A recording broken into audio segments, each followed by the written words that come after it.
ꯃꯄꯥꯃꯗ ꯑꯩꯅ ꯀꯩꯁꯨ ꯌꯦꯠꯀꯗꯕ ꯅꯠꯇꯦ ꯑꯗꯨꯕꯨ ꯑꯉꯥꯡ ꯃꯆꯥꯃꯛꯇꯤ ꯅꯠꯇ꯭ꯔꯦꯗꯅ ꯅꯁꯥꯅ ꯇꯨꯡꯒꯤ ꯂꯝꯕꯤ ꯁꯦꯝꯅꯅꯕꯒꯤꯗꯃꯛ ꯑꯩꯅ ꯅꯉꯣꯟꯗ ꯇꯥꯛꯀꯗꯕ ꯅꯠꯇꯦ ꯅꯪꯅ ꯅꯁꯥꯒꯤ ꯄꯨꯟꯁꯤ ꯈꯣꯡꯂꯣꯏ ꯈꯟꯕꯗ ꯑꯩꯅꯁꯨ ꯅꯉꯣꯟꯗ ꯇꯥꯛꯀꯗꯕ ꯅꯠꯇꯦ ꯅꯪ ꯅꯁꯥꯅ ꯀꯝꯒꯝ ꯊꯣꯛꯏ ꯅꯪꯒꯤ ꯑꯄꯥꯝꯕꯗꯣ ꯑꯩꯈꯣꯏꯒꯤꯁꯨ ꯑꯄꯥꯝꯕꯅꯤ ꯑꯗꯨꯕꯨ ꯏꯆꯟꯇꯣꯝꯕꯤ ꯊꯥꯡꯗꯣꯛꯈꯤꯕ ꯈꯣꯡꯊꯥꯡꯁꯦ ꯌꯥꯝꯅ ꯂꯥꯏꯕꯅꯤ ꯑꯗꯨꯕꯨ ꯑꯃꯨꯛ ꯍꯟꯅ ꯊꯥꯡꯖꯤꯜꯂꯛꯄꯗꯤꯅꯦ ꯁꯣꯏꯈ꯭ꯔꯕꯁꯨ ꯂꯥꯟꯈ꯭ꯔꯕꯁꯨ ꯍꯥꯟꯅ ꯊꯥꯡꯂꯤꯕ ꯈꯣꯡꯐꯝ ꯑꯗꯨꯅ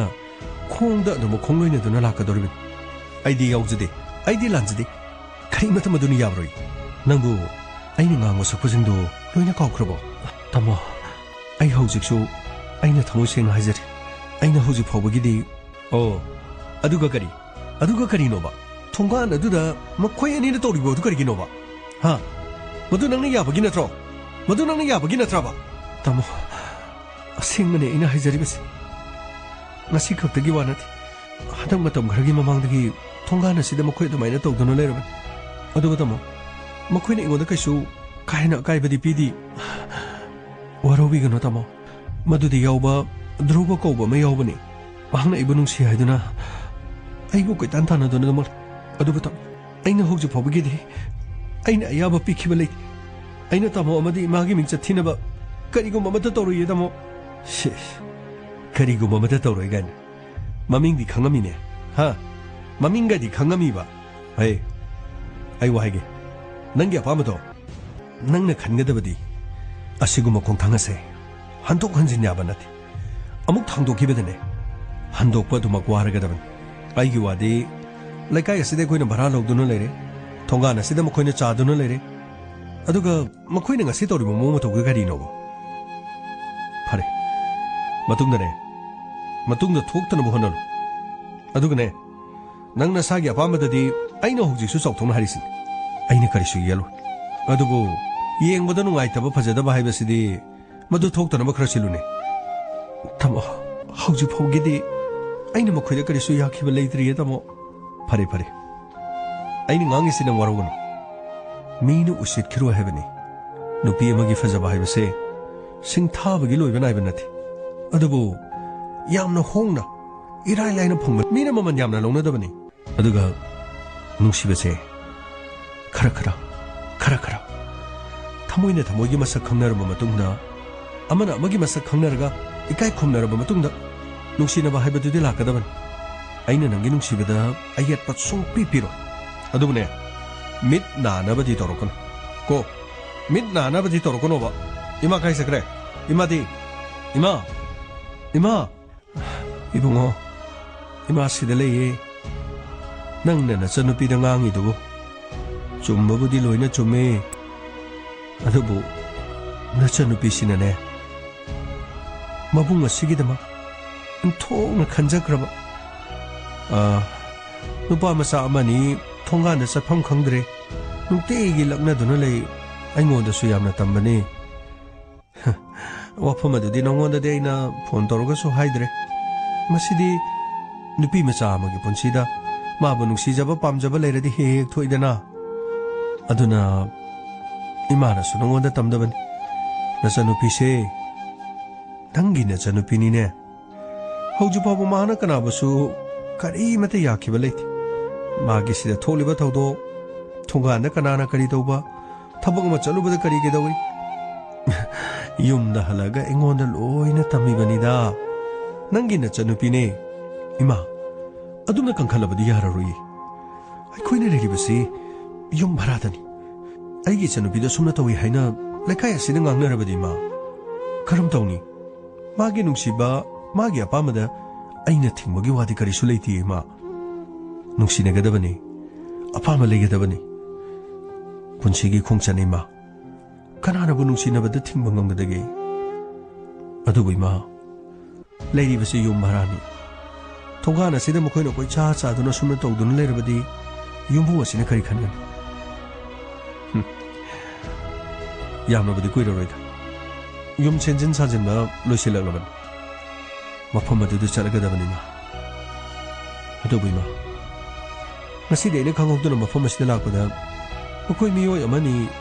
ꯃꯐꯝ ꯑꯁꯤꯗ ꯀꯔꯦꯝ ꯊꯧꯔꯦꯝꯅꯕꯒꯤ ꯃꯑꯣꯡꯗꯅꯦ ꯀꯔꯦꯝ ꯊꯧꯔꯝꯅꯕꯒꯤ ꯃꯑꯣꯡꯗ ꯃꯐꯝ ꯑꯁꯤꯗ ꯂꯥꯡꯗꯨꯅ ꯂꯩꯔꯝꯕꯗꯨꯗ ꯑꯩꯅ ꯈꯔ ꯉꯥꯡꯖꯩꯕꯅꯤꯗ ꯑꯩꯒꯤ ꯆꯟꯇꯣꯝꯕꯤꯗꯤ ꯑꯩꯒꯤ ꯊꯋꯥꯏꯅꯤ ꯀꯩꯅꯣꯃ ꯍꯣꯏ ꯍꯣꯏ ꯐꯔꯦ ꯐꯔꯦ ꯑꯗꯣ ꯅꯪꯕꯨ ꯀꯔꯝ ꯀꯥꯟꯗ ꯆꯠꯇꯣꯏꯅꯣ ꯀꯔꯤ ꯀꯔꯤ ꯍꯥꯏꯒꯦꯅ ꯂꯥꯛꯄꯅꯣ ꯏꯃꯥ ꯇꯝꯐꯥꯗꯣ ꯉꯔꯥꯡ ꯀꯣꯜ ꯇꯧꯔꯝꯕꯅꯤ 이마가 전토미가 그림대 경선들에나 아이고나 그리는 폰 돌아가 하리 아다 마시 타복수 그라 항이 юм다 하비당 쩔루게 해드는 술락반이 아도 바이는 통하는 스테 유럽보다디 사이드기네나 뭐코이 미워야 아니 이선토미고 꼬이꼬꼬도는 레름기 파리세마 뭉치나보다 가나나 수팅 멍엄 아도부 이빠이포 학덕되기 짠나라봐 누파 아마가 누피 아마가 누시 하이나 풍도노버기 모응 어도디 마시 아이쿠이기 미로라시나 가오크리 아도부 타모이되기 토록바 생마 누시바 하이버도디 마사마사나 똑저리바 타버두기 마통이나 마사마사나 랩자가다바니 아두기 마통나 마코이기 누시나바도 아마나 모구 타자나라기 행갈라가다 방학단 파리세마 아이 후레노미다 와람 사키게다바니 아두기 마 이마네 몽시다 레라가 나차노 파니 카리 나차노 피네 카리 떠리 카리 하이나리 카라 썩카투는 항드라바디 마감동니 이마나네 로이나 호나리 아이수 하우갓 깡카투나 고이자 잣바딩가 만나테도 아도 나차노 피세 낭무 디암네 카이 콤나자바니 낭게 아파마암다 마나 로이나 강이번 파레 마두디 전도비 타모 그리 해비게 타모 그리기 너는 이틀 kallidubo 나사나부 ଜ୍ଞාन 따라바디 그리메다 카이발레티 아두그네 나숙노 마나 보르바수 강나 자나 보르바수 아마가 장짝 마나나 이카이 콤나드나 sakadaba니고 아이니마 헬레 아이기 뭉모능디 미니마사 강바이 뭉 농아이 파비 뭉 아숨나 칸두나 잣비야바 나티 파자바 하이베세 아이코이 미오이바나 로네 셈 아두나네 아티바수 아이코이 미오이바나 셈이 아두브네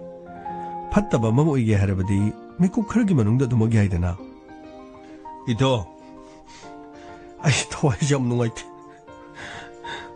뭐이 마붕도부 잘라모 이러더라 오직 좀만에 юм다 아담 상단을 내라더라봐 가만히 동니 나랑 행대 똥마 좀 되게 하대 야몽나 똥마 야들부 까리기노 나랑 뭐이기 마붕 인스펙터 따야이 해버려게노 마두나 타락보두나 마두기 차이나두나 똥마 야들이라봐 에이 두기나 때네 마나 타리드디 까리 소나 때네 아이는 뭉시잡이 이찬tom이게 마이 통도 마기 마붕도 레이트라디 ngasaina 통하나 잘라가 마부 눅시니 영자루로 동네바 뭐이기 통하나 삿바 파우고 딸레미 아드나 아잉 또 무슨 애가디 아잉 또 뭐 아이 미체 참남도 셔마자나티 오 야몽나디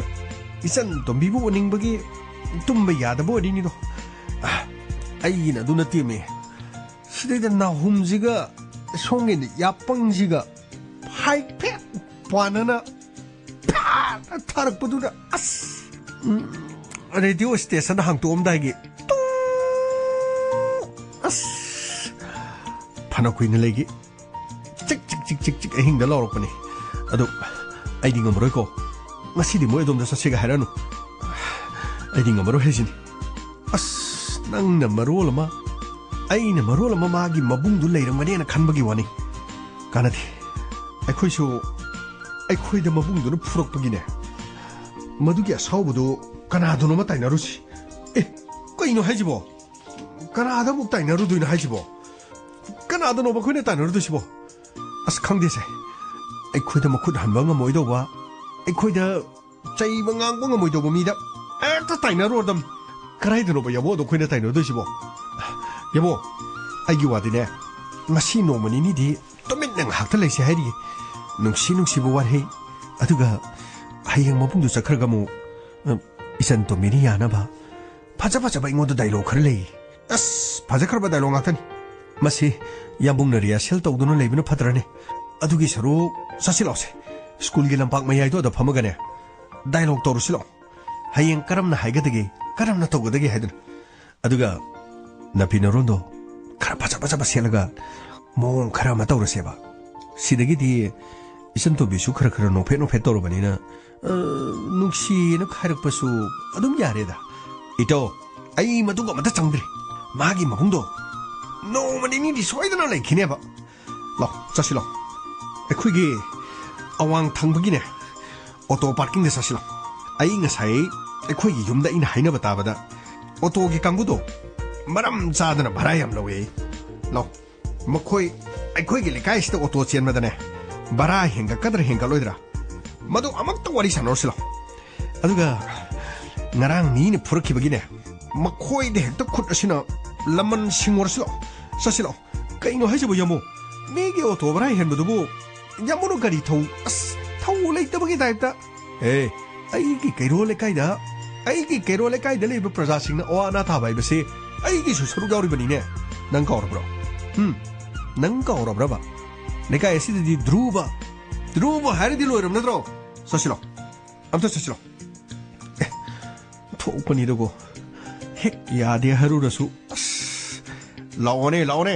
ꯂꯥꯛꯑꯣꯗꯤ ꯍꯦꯛꯇ ꯂꯥꯛꯑꯣꯅꯦ ꯄꯨꯔꯥ ꯕꯦꯔꯥꯅꯤꯍꯦ ꯁꯩꯗ ꯑꯩꯁꯤꯕꯨ ꯍꯟꯗꯛ ꯃꯔꯛꯁꯤ ꯀꯔꯤ ꯐꯝꯗꯒ ꯐꯝꯖꯥꯅꯣ ꯑꯩꯁꯤ ꯇꯣꯛꯄꯗ ꯐꯝꯃꯤ ꯑꯗꯨ ꯇꯧꯔꯝꯃꯅꯤ ꯁꯨꯝ ꯉꯥꯡꯗꯅ ꯂꯩꯅꯦ ꯂꯥꯛꯑꯣꯅꯦ ꯅꯪꯕꯣ ꯂꯥꯛ ꯊꯣꯛꯄꯅꯤꯗꯀꯣ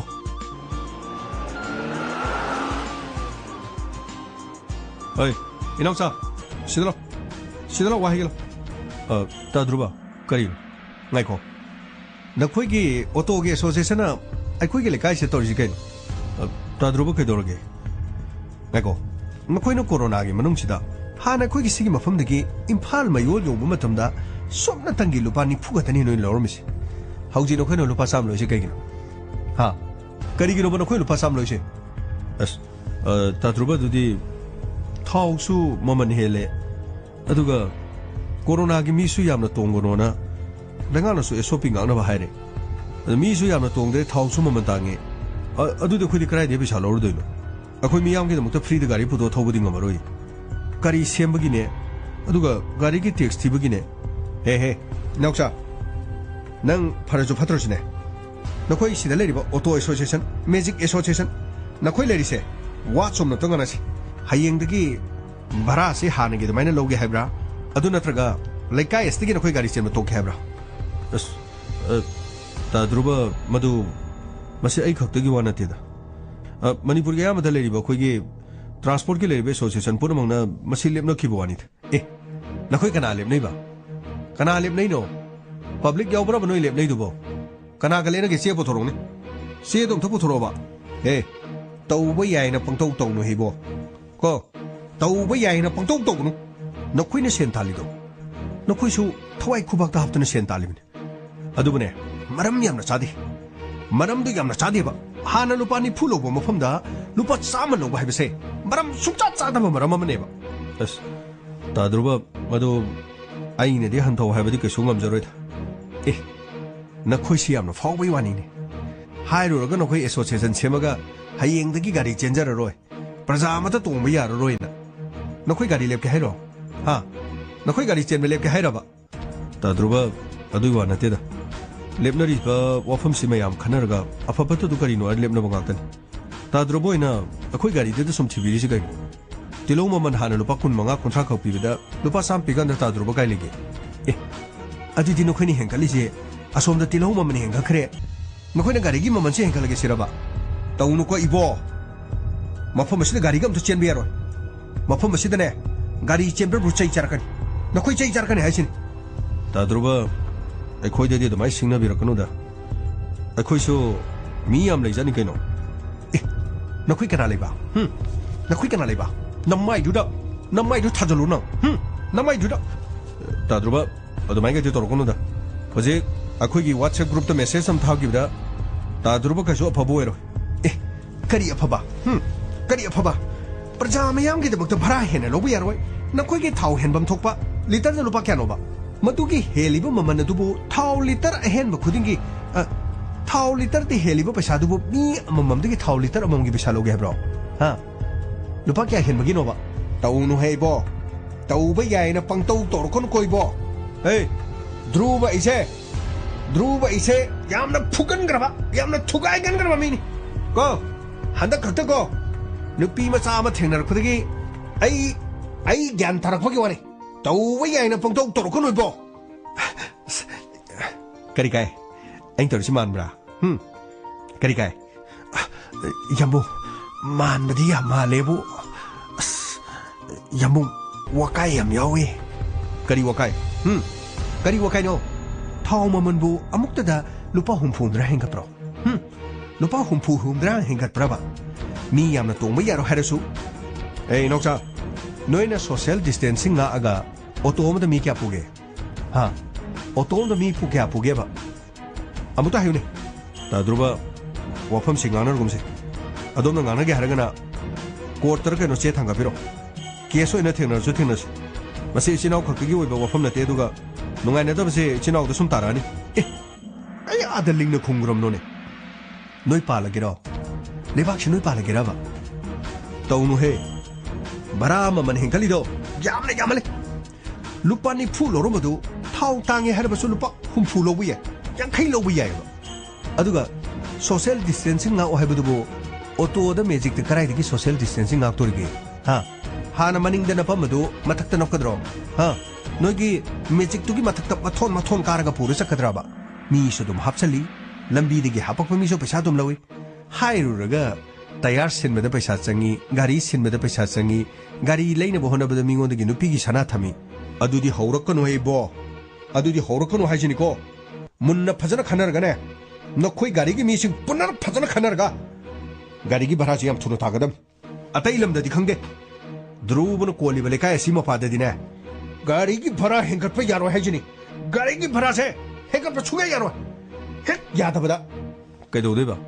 ताद्रुबन कैदोदेनोबा अखोइजुने एसोसिएशन लेबिजानी एसोसिएशन मैनरगा मणिपुर गाड़ी चेंगनुरो तुमिने चप लेपथो लेउरो नखोइ गाड़ी लेबिसिंगदि फनी प्रजा मियांग सिंगजि थबक चथोक ससिंदा खप लाउदुना चथफम लेरो अखोइ लेबदगी खुंगंगी मफम कयादा अचौबो बस सिंगने संबिरब मफम सिंगदगी अखोइ मैजिक अमदी ऑटो लेरपदगी नत्रो युमथों खुदिंग द पोचै पुथोक पुजिंदा नुंगारेइसे तौनुदा तादा मफम असिदा बस क्या चलमगे मफम असिदा बस क्या चलमगे बा ओ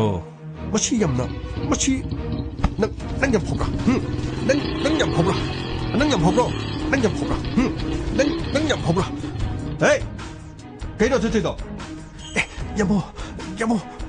तयाई ने हा तयाई इनाउचा फागी दउने ने आमना फागी दउने इनाउजी फुरुं खरा मोलेना आइना कंथोक बिबसिदा नत्र ने तो माने यमुगना फिरोंजी मोलेना कंथोक पिरिनी नत्र ने इनाउचा नोइ नि ngोंदा खुथाबा नत्रो नोइ नि ngोंदा खुथाबा नत्रबा ए गाइखो कइनो नोइ सिदैजे करिनो बा सिदैजिबो लंबी सरोक सिदा नत्रबदी नखोइ खरा फम लेत्रबो हा नखोइ खरा फम लेत्रबा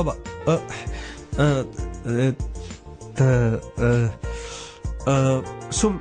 अखोइ वहाम सुम तानजरमनी खुद कनासु खुद थानदेदा नत्रनी नौचा ताद्रुबा नंग हुजे ngोंदा खुद थारखिबनी कदाइदो खुद थारिनो नंग सिदा फत्तबु पएना सुम समायना कंथोक बिबदुबु मसीदि नयामना नोइ थाव तांगिदो कयाम तांगिनो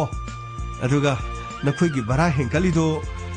हाना लुपानी फू लोरुमदगी चामा लौरिदो यामंद्रदि खरे हेंकलगा लौ चामा यांखैगुंबा चनीगुंबा प्रजादगी लौ सि नत्रो आइना हाइबदो नत्रैतो आइना हाइबदो सि नत्रने मानी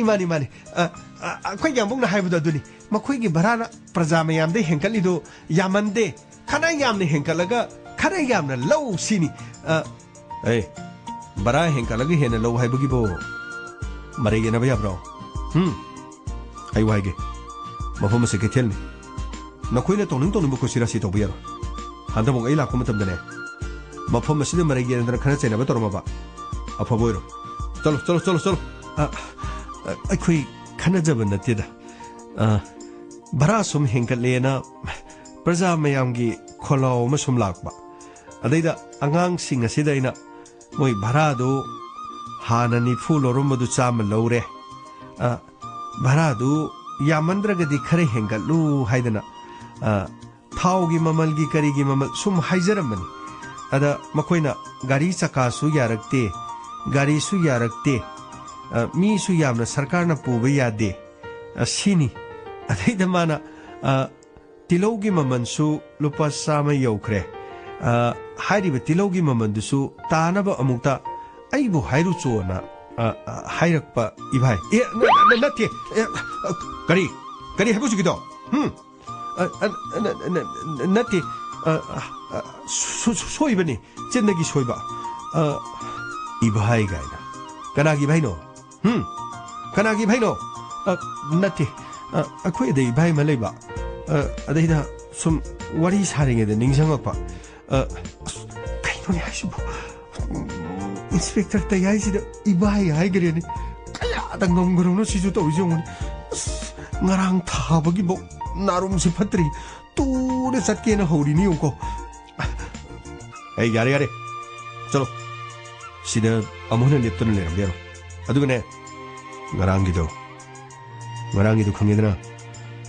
अखोगी थोंगान मपादा लेबलमबा अदुगा इचनुपीने चथोक चसिंदा कारण तादना आइने पामदबा तोरदिने अफबोरो चलो चलो चलो मसिनो खोगिने थोंगदि चलो फनी फनी मतुंगदबुदि अखोय हाइजररोइदा सार खोई मयामना अदुम भारागी वाफमसु याननब अदुम सिनबिरो अदुगा इनाउचा खोई भारादो होरेंदगिदि लुपा चाम लौबदो चनी चहुम लौबिरो कोरोना मनुंगसिदा खना यामना सौखटपा याब्रे यंबियो अखोइसु तिलौ ममन करी ममन जिंगदो ममन यामना हेंगलेबा तारे अखोइ लेकाइदा लेबा फदिगोम योनबा अखोइगी इने सिंग इतैम सिंगदो फतिगोम पुलमदा अखोइसु हयेंदगी लुपा यांखैगी अमा सामगी अहुम अखोइसु तौहन जरूरगे भरादो सोना तांखलमनिना भरादो लेरक्तमनिना पोचैदु हेंगतप तामनेबा उपाय लेते कैसु काइदे को इभा इमा हाइगे सोइग्रे ए नंगिदु सित्रिरो वाही खुदिंगी नंगने गोंदि भाई हाइदु करिगिनो कनि मरंगिनो हाइदे सर अखोई चचरगे इनाउचा फागी तौबनिको अखोई चले लो चसिलो तौरिजुन खयादा ngoksinariनो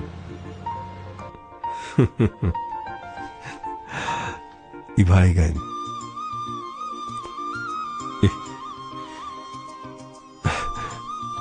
पुनिंगसे नुंबु नुंसिनी इसन नुपी लेबनिना नोंमदि मीना इबो इसन तोमिगी नुपाना इबाई हाइदनो खरोकदैनिको अथुगा मोंग असिददि इंगाव ngoksinabadi माले अथुबो अथताई ओइना बरा हेले हाइदना मरम चाबा चादबा मफम असिदसु येंबदा तमथिबा मालबसु वाखलोंदा चुम्बमदि यावरी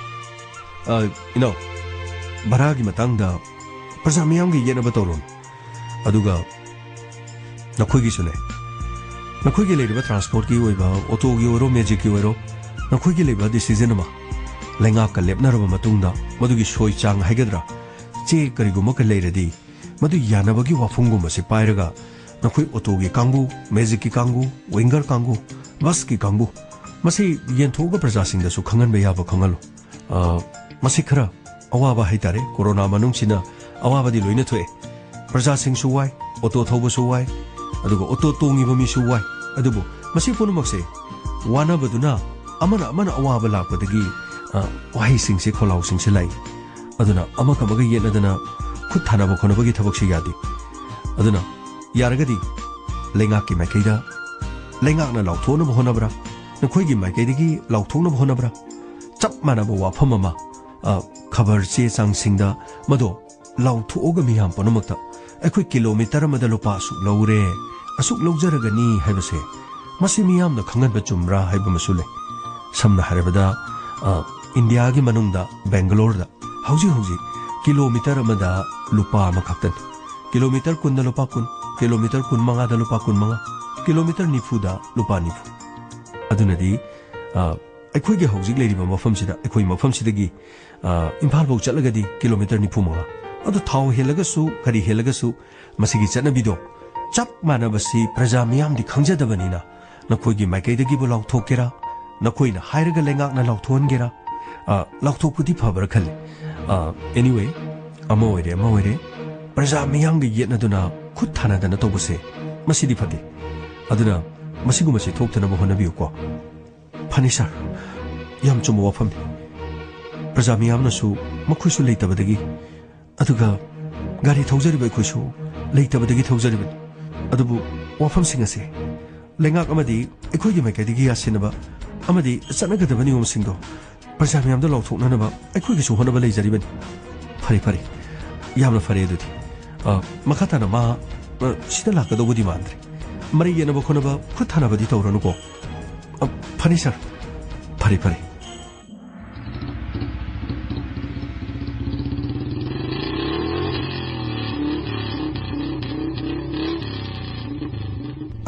Yamo, kanino hojik tawridubo migi mabungdudubu ibaine tharidubu nangna khangponteda aina karimda haigena hairubu natemi chinjidagi machannupido aina loradi madi mabai thuesini haipetang khangibaduda wahi khudingi ibai na pai thorokpai wanida sibu siramnida pura berani yamo aiti ngarahangi dumaina ne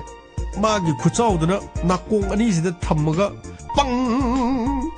aidi yeisala adana kajang galure ibai ni ai pongang ai aduni adani sungwa herame aduga ibai pang pura aroi bini go machan pi nuk sibrabu mabungi khutalan dana ne ito kariguma aini santo bisi loradi aina soidana ibai na kopam di thoktro adubadi thueyamo adu longdringe da karai di ibai di kana kongna gene hoine adubadi adu ai ki chinda ibai na kongningi sina karigino khangdi ai gi noi gi sar nungai du ko ba hinadrin ibai ni yam kongning bai wani ya anam ta de da adu moi gi mabungdu cha thokringe da moi gi thonga da isan to bile branam ti musira phana chala phan yang phana lakse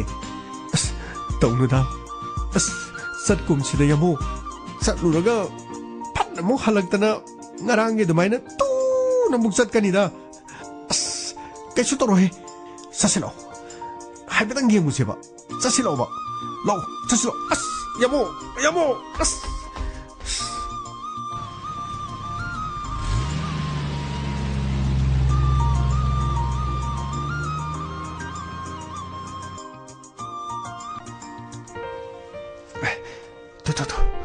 Mogi thonga nyore amutane tuminna amta korusu tuminna kamaina tumina korudoino narangi dumaina ho ichan tombi adu khokoudu di yararoi kamai ko haino yani chalo tumina leibre yangane hekta kawba aduga makhondu kitang tarasu aduga gate gi mamai do haipetang chepthare yangadi ngasi no mugi yareba chalo as hoi ai try torge ko ichan tombi oh ichan tombi kanano korishina kaino taito chalo akhoi sida lakno chalo ba khara le rega lo ba hojik ti lakno ba pamas dinga nga sa khida ngari bani ba chalo nakhoi chalo ba hoi akhoi chalagi ba adu nang get tagi ne haipetang cheptharaga mapanda le ri banu pa se amuk tang yengbiro nang da cheptharaga yengdringa dine mana su aibu leptana kawna tharakane ba aduna nang na amuk tang yengbiraga di akhoi so dum chacha garage ba lau noi gi na bung du la ni ba lau ge ta tholo gam ti yeng lo ba tali kari no ai ni ke do yeng dui no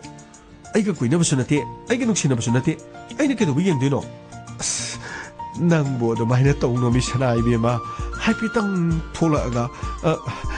sana mi yeng amuk tang ta bi du na pakhang ma gi mai thong si amuk ta yeng bi ke do ba ge sanai bi ma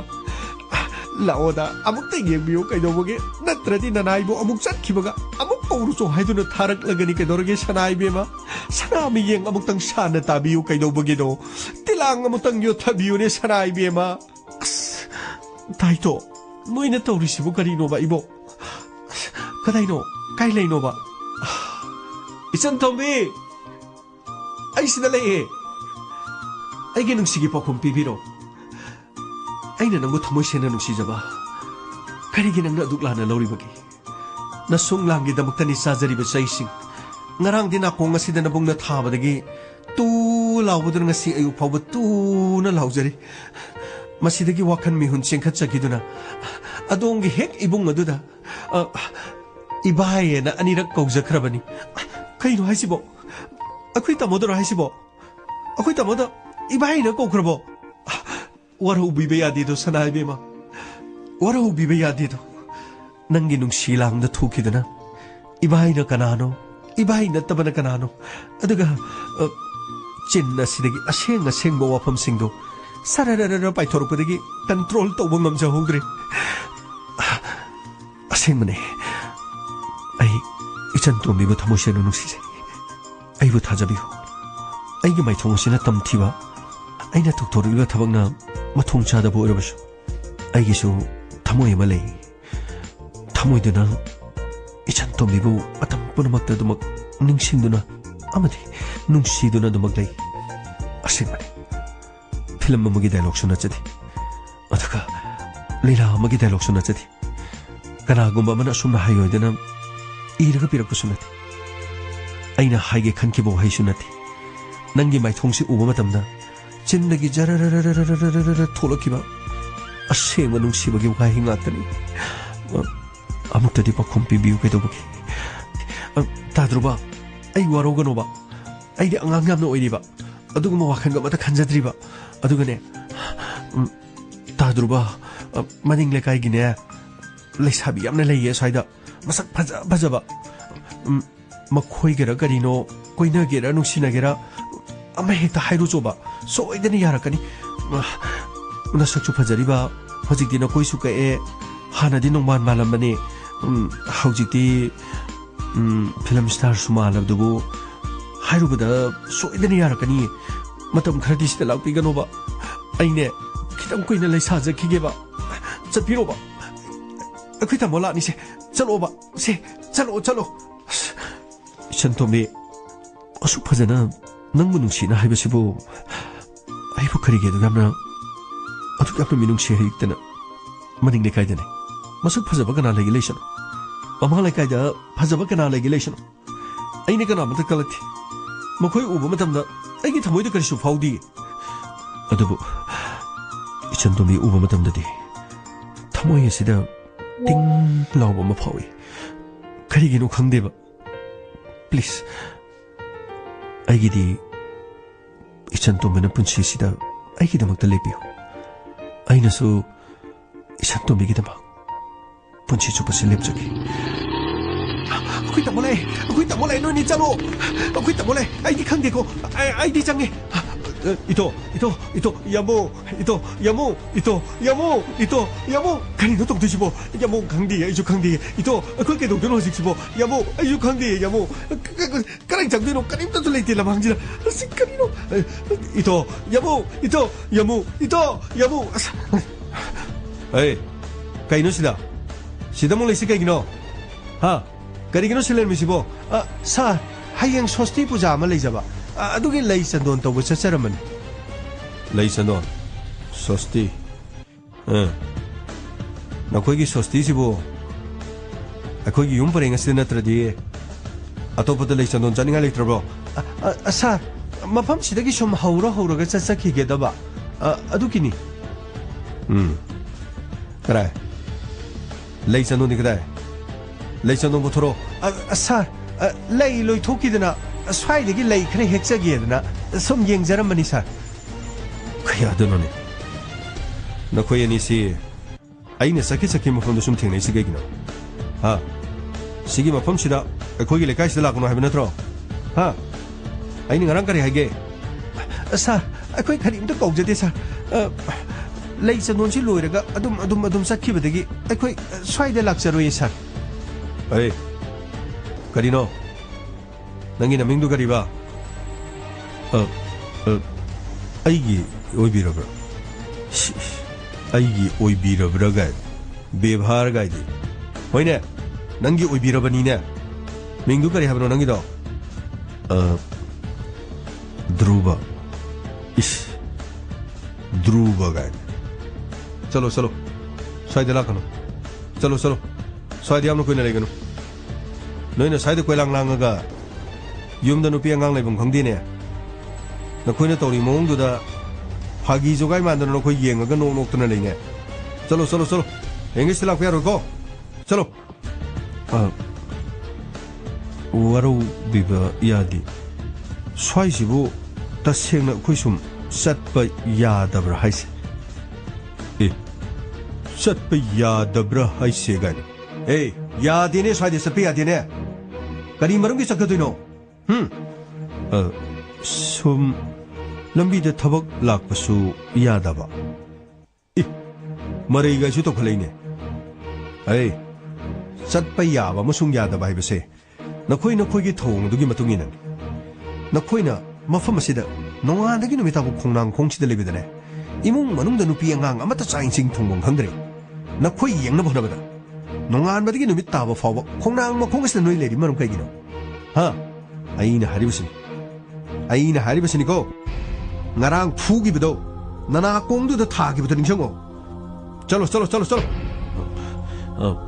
phani yariba makhai lambi asida akhoi laktana bo honajagi aduga karigumba khoina lambi asida lakjaragasu tangai fadana laktaba yadadana sum lakjabani haina lobbiu ibai sorry ito yamu as chalo kurino ni haisiba ushittribra duga ibaene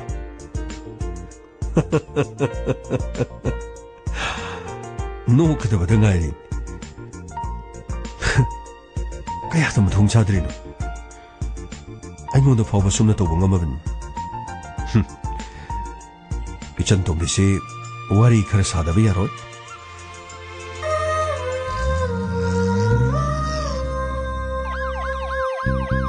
lakle inspector tayay lakle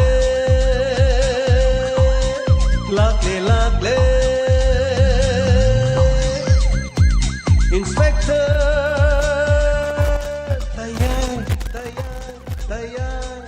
Tagatchari punamapu hanana ngasigi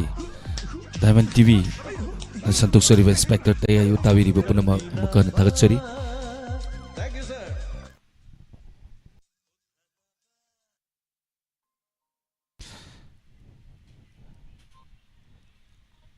Megi tang ahumdagi Manipurda thokliba irang asina maram oiraga internet thingkibana maram oiraga koina leptana santok saramba Inspector tayai sanipanga marphuga mari subatangka koi ngarang santok sakri adugi mathang ngasi ngarang wari makha Inspector tayai sanipanga marphuga manga subatangka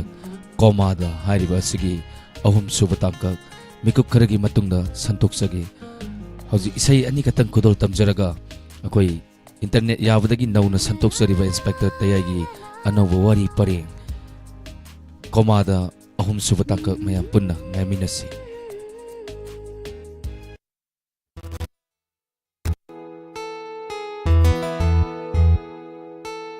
Chingi leirang leinungsi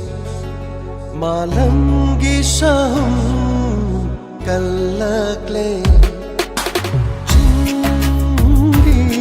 ꯂꯩꯔꯥꯡ ꯂꯩꯅꯨꯡꯁꯤ ꯃꯥꯂꯪꯒꯤ ꯁꯍꯨꯝ ꯀꯜꯂꯛꯂꯦ ꯂꯣꯠꯂꯔꯣ ꯊꯃꯣꯏꯗ ꯂꯣꯟꯅ ꯆꯤꯛꯅ ꯇꯨꯝꯃꯤ ꯂꯣꯠꯂꯔꯣ ꯊꯃꯣꯏꯗ ꯂꯣꯟꯅ ꯆꯤꯛꯅ ꯇꯨꯝꯃꯤ ꯆꯤꯡꯒꯤ ꯂꯩꯔꯥꯡ ꯂꯩꯅꯨꯡꯁꯤ ꯆꯤꯡꯒꯤ ꯂꯩꯔꯥꯡ ꯂꯩꯅꯨꯡꯁꯤ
ꯁꯛꯇꯝꯅꯤ ꯊꯃꯣꯏꯗ ꯂꯣꯠꯂꯤ ꯊꯃꯣꯏꯗ ꯆꯦꯠꯅ ꯌꯦꯛꯈ꯭ꯔꯕ ꯁꯛꯇꯝꯅꯤ ꯊꯃꯣꯏꯗ ꯂꯣꯠꯂꯤ ꯊꯃꯣꯏꯗ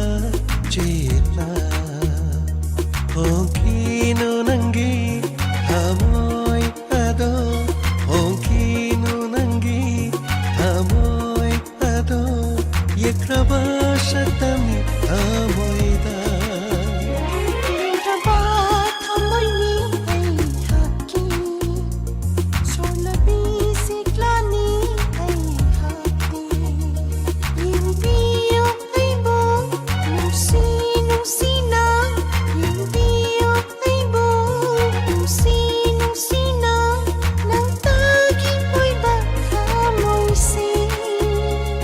ꯌꯦꯛꯈ꯭ꯔꯕ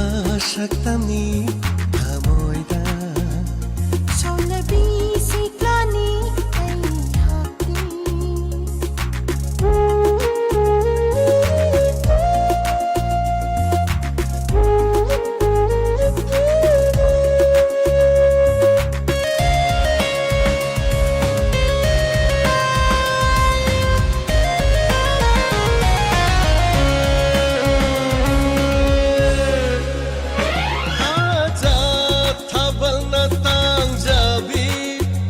ꯅꯪꯒꯤ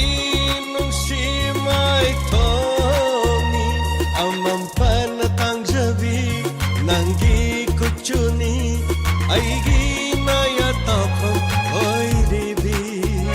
ꯀꯥꯌꯥꯝ ꯅꯨꯡꯁꯤꯖꯕ ꯅꯪꯕꯨ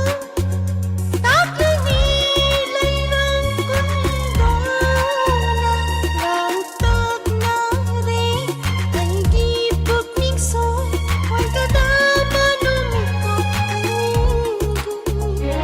ꯌꯦꯛꯈ꯭ꯔꯕ ꯁꯛꯇꯝꯅꯤ ꯊꯃꯣꯏꯗ ꯁꯣꯜꯂꯕꯤ ꯁꯤꯛꯂꯥꯅꯤ ꯑꯩꯍꯥꯛꯇꯤ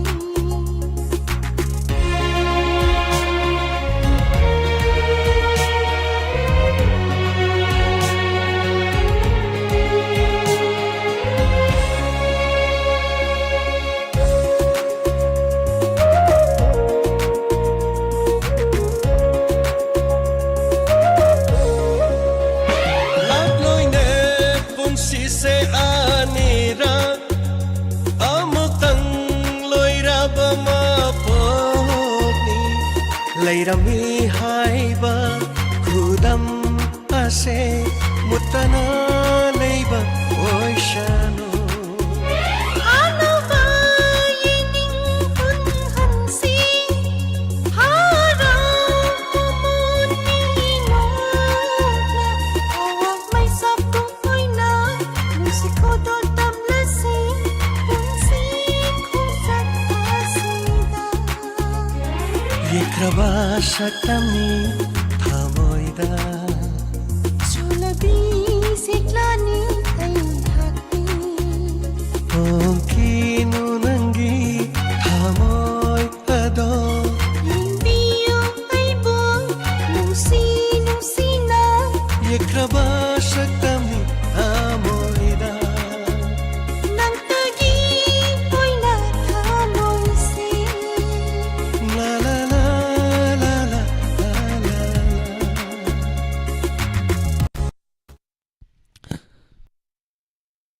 Thakachari punamapu hana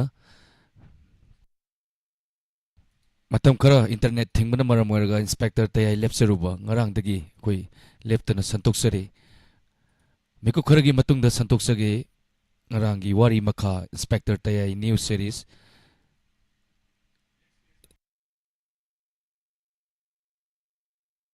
next page amada lakpiu inspector tayai sanipanga marfu manga subatangka komada ahum subatangka anova series akoi handaki internet thingubi hangakpada ngarangdagi sanaba hojabani khodo mayam atopa page amada lakpiu